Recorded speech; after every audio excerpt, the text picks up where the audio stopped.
Welcome to Eat, Sleep, History, Repeat, a local history podcast made by the children of 4th class in St. Catherine's National School, Dunor Avenue, Dublin 8. We researched and scripted and recorded this podcast in 2024. This podcast was hosted on Dublin City Libraries and Digital Hub's channel. Eat, sleep, history, repeat. Weavers working on the street in Dublin 8, where stories dwell of a whiskey fire weaves a spell. Eat, sleep, history, repeat. The tenders echo tales of old, of children brave and hearts so bold. Bombing nexus from World War II, but history guides us tried and true. Eat, sleep, history, repeat. Underground rivers, secrets flow through time and space, we learn and grow. Eat, sleep, history, repeat. In every heartbeat, life's a treat. Eat, sleep, history, repeat.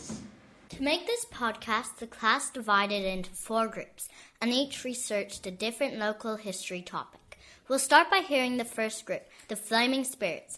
They'll be talking about the Liberties Whiskey Fire of 1875, as well as a local ghost story about Roper's Rest. Hi, this is Eat, Sleep, History, Repeat. We're the Flaming Spirits, representing 4th class St. Catherine's National School. I'm Roddy. I'm Daniel. I'm Aaron. I'm Louie. I'm Finley. We're covering from the Whiskey Fire to Roper's Rest.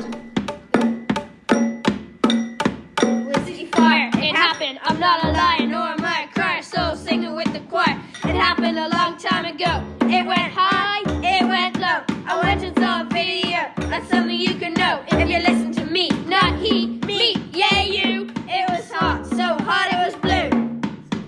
The Whiskey Fire Q&A. How exactly did the whiskey fire start? So we have no actual explanation, but according to newspaper headlines of that day, 2 teenagers went out and they may have either threw a match in, A they may have threw cigarette. a cigarette in, or they could have pushed one of the barrels off. It lands and creates friction. That's very interesting. But do you know how it ended? Yeah, but it's kind of hard to explain. People blocked it with horse manure. Well, not people, the army, instructed by the head of the fire service, Captain Ingram. He was very experienced, and the fire eventually died down because they didn't know where to go, no fuel. Now, Roddy, what happened during the whiskey fire? Oh, during the Whiskey Fire? That's a very interesting question. The Dublin Whiskey Fire happened on 18th of June 1875 and lasted a single night, but killed 13 people. Believe it or not, it wasn't because they got burned, it was actually from alcohol poisoning. So it actually resulted in €54,000 loss of whiskey alone. You might not think that's a big number, but due to inflation, that would now, in today's money, be €6 million. Do you know how the damage was caused by any chance? Yes. As you said, we don't know how it started, but when the fire started, a load of barrels caught flame. The whiskey poured out onto the streets through a window. Really? Yeah, the whiskey fire. The river poured out through a low-hanging window. And you can actually still see some charred bricks on a building beside where the whiskey used to be. We went on a history walk and we saw a building. I forget exactly where it is, but the bricks were charred at the bottom. It was literally not quite old. it was going on to Quirk Street, if I remember correctly. Yeah, it wasn't. It's just like a road off Cork Street. And yeah, that's right. It nearly got down to the Guinness factory, if I recall correctly, Yeah. but it It didn't quite make it. Yeah, the horse manure Thankfully. stopped it.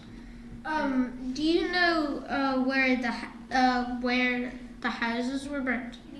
I was surprised by this. I thought it would be like more around where the Whiskey Fire actually started, you know?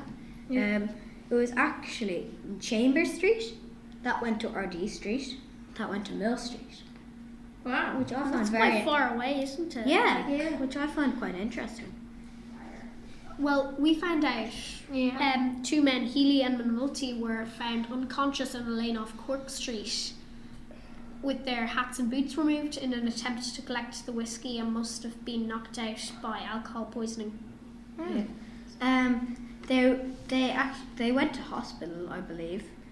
People were also collecting the alcohol in boots, hats, and anything else They could find, It must have carry been stuff quite in. valuable It back was, then. yeah, it was whiskey was Whiskey very was like valuable. whiskey compared to today was like maybe like Well, we don't know the price of the whiskey. maybe Yeah, like the price, but a bit less than like a gaming console, roughly. Louis, is there a possibility that the two people you mentioned maybe caused the fire? Oh, Were probably they- not. I think they were in their like mid-40s or something. I doubt it, to be honest. And it wasn't. But it were was they quite far away. outside the? Oh yeah, okay. I think we're gonna move on to a bit of Roper's Rest. Take it away, Aaron. So, what is the local ghost story Roper's Rest about? We're not totally sure, but we think that a clergyman from St. Catherine's Church threw himself out a window at Donora Castle. Now we see his ghost in the form of a headless coachman. Okay, very interesting. Where was Roper's Rest? Roper's Rest was where the old castle of Donora was, which we know now as an alleyway off Dufferin Avenue. Who owned Roper's Rest? Do you know by any chance? Well, it was Thomas Roper. And then if you look it up online, you'll find a lot about Roper's Restaurant, which is just so you know, not what we're talking about. It's a ghost story in Tenters. So if you want to find out more, you could look up Roper's Rest, Ghost Story Ireland. It's amazing how much you can sort of find out if you just dive in a bit deeper. And we were the Flaming Spirits, and that was our Segment of the podcast. Whiskey Fire! Thank you for listening. And now a word from our sponsor. Drum roll, please. Anti-flammable water! Anti-flammable water? Yes, get the new anti-flammable water for half price. Now only $99.99 for 20 millilitres. Jackpot! Clearance sale now on for 50% off. No refills included. If it doesn't work, we're not responsible. Just normal water. Anti-flammable water! Yahoo! Our second group, the Flowing River Chats, will now tell us more about the mysterious underground rivers in the area. Hello, and welcome to Eat, Sleep, History, Repeat. And our group is called the Flowing River Chats.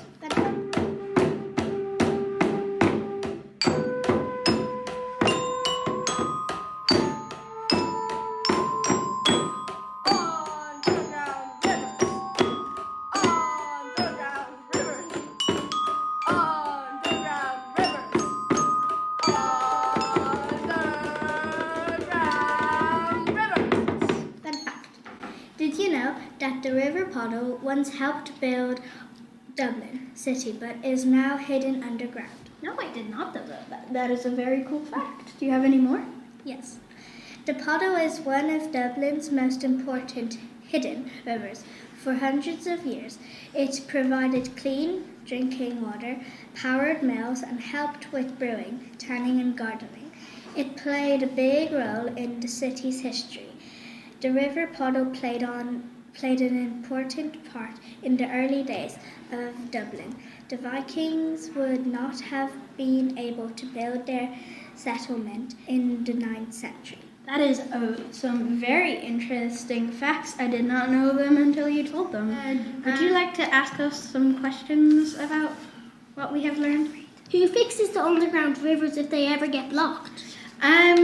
Well, it's the Poddle Commission, and I have a story of how they were formed, actually.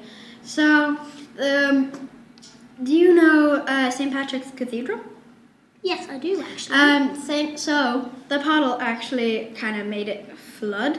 So they had to make the puddle commission because they had to fix everything and they had to move some of the graves there.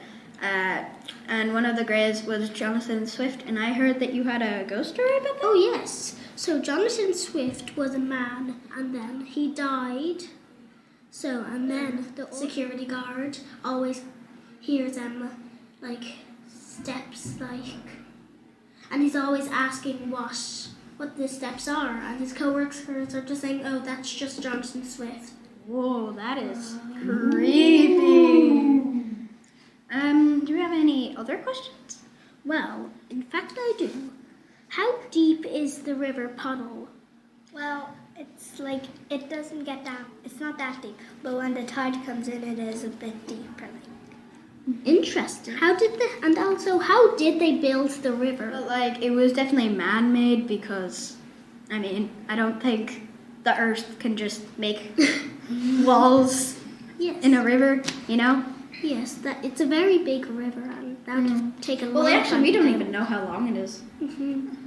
It connects into the Liffey, right? Mm-hmm. Also, do you know what else is underground in Dublin 8 or around here? Really, it could be like pipes, dirt, plants, seed. We could be really anything, to be honest. The River Puddle might be hidden underground in Dublin 8, but its story flows through the city's past and present. It helped give Dublin its name. It supplied water to Dublin's castle, and it's still flowing today. If you could bring the River Puddle back above ground, would you make it into a park, add fish or ducks, or maybe build a walking trail over it? Very interesting. Yeah, I would think, in my opinion, I would put it as like a normal river, because if it's a walking trail, it's kind of weird, because then the puddle isn't really the puddle anymore, if you know what I mean. That makes sense. I won't do that because it's a very historical piece of Dublin, and it would kind of ruin it if the public got to it. Because that is a very good wherever answer. the public goes, there's probably going to be a bit of mess. That is actually quite a good answer. I did not think about just saying no to that, actually. Okay, thank you for listening to Flowing River Chats with me, Milo, Ava, Ellie, and Charlie. See you next time. And now a word from our sponsor. Silly ducks. Who's that paddling along in the puddle? It's duck season 4 and 5. The Christmas ducks and the one and only disco ducks. Wow, tell me more. I would love to. They are super squishy and super cute. There is no way you won't like them. They are too cute. So cute that they break the cuteness law. And they are only 1 gillion bajillion euro. Wow, so cheap. Slay. They're only on Duckazon. Silly ducks! Eat, sleep, history, repeat. The third group, Bombing You with Facts, will now speak about the bombs that fell on South Circular Road during the Second World War. Hello, welcome back to Eat, Sleep, History, Repeat. We're bombing you with facts, brother. We're bombing you with facts. We're bombing you with facts. Like a bomb! Did you know that even though Ireland was neutral, we still got bombed in World War II? And not only did Ireland get bombed, but Dublin 8 got bombed. No way. Can you tell me more about it? Was anyone hurt? In the first bombing, according to an article in the Irish Times, no one was killed, but 2 houses on Diner Avenue were destroyed and lots others were damaged. Oh, well, that's not actually true, is it? Oh yeah, a parrot was killed. R.I.P. parrot. R.I.P. parrot. There was then a second bombing close to us in Terenure. Dublin 8 does have a connection to this because Edward Plant, who lived in one of the demolished houses, was unfortunately bombed in his house in Terenure Avenue. Wow, how lucky. Yeah. Maybe he walked under a ladder or something and saw a black cat. Do you think we were bombed on purpose? Well, that's a good question. The Nazis denied it was on purpose. But there was a big Jewish community, and the area used to be known as Little Jerusalem. An interesting fact, our school had a Jewish student named Aidan Fitzmaurice who sadly died in a concentration camp, and we have a room for her and a house named for her. So even though the Nazis denied it was on purpose, we did get paid compensation at the end of the war, so who knows? What type of planes do you think bombed us? We're not sure, but a common type of plane was the Bf-109 and the Bf-110. And we know the average age of a fighter pilot was 25 to 26. It's kind of young. Wow, it's amazing what history you can find on your doorstep. Thank you so much for listening. We are bombing you with facts! And now a word from our sponsor. This podcast is brought to you by Johnson Spreadsheets. Keep on. Boom! Are you sick and tired of ads clogging up your podcast? Well then get Ad Bomber. It destroys all your ads. Get Ad Bomber Plus to bomb this ad as well. You can actually pay a €12 subscription for 7 months. Boom! It's only €1 quintillion! Boom! Eat, sleep, history, repeat. Our final class group, the Tenterhooks You In, are going to tell you about the history of weaving in the area. Welcome back to Eat, Sleep, History, Repeat. This is Tenter's Hooks You In. The looms, the weavers, the hooks. The looms, the weavers, the hooks. The looms, the weavers, the hooks. The looms, the weavers, the hooks. Drum roll, please. The weavers. What is weaving? Weaving is when you make fabrics that makes clothes and blankets. What is a loom? A loom is a wooden structure that they weaved with. What sort of fabric did they make? They made cotton, silk, poplin that makes jumpers and blankets. Do you know how long it would take to make the fabric for a jumper? About 6 months. Would you have to stay at the loom? Yes, you would have to stay at the loom and it would be very tiring. What's the story of the Liberties? In a part of the city called the Liberties, many ancient buildings are being fixed up and built again. During this work, we have found lots of stuff that tells us about stuff. This stuff, especially around Newmarket and Thomas Street, show that weaving is very important. In 1662, the government passed a weird law to kidnap people and get their butts over the sea to us. The weird law was meant to help the Protestant community grow bigger and to also create a strong business community in Dublin. This started a huge move of people on, mostly from France. Why is it so big? And Belgium. And the second larger group were the French Protestants who were forced to leave their homes because of an edict of a king, Louis XIV. At first, weaving with wool was all the rage in the Liberties, and nearby farms helped supply the materials. But in 1699, the British government passed a stupid law called the Wool Act. Dramatic music.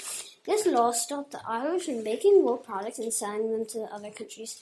Outrageous! Because it was hurting the wool industry in English. Selfish, double outrageous. Because of this, the Irish weavers had to keep their businesses going. They started making other fabrics such as cotton, linen and silk. Their most famous project was called Dublin Poplin, which is a mix of wool and silk. This fabric was super duper special because it wasn't taxed. You can still see signs of this industry today in Weaver Square and Clockgirl, places that show how important weaving was back then.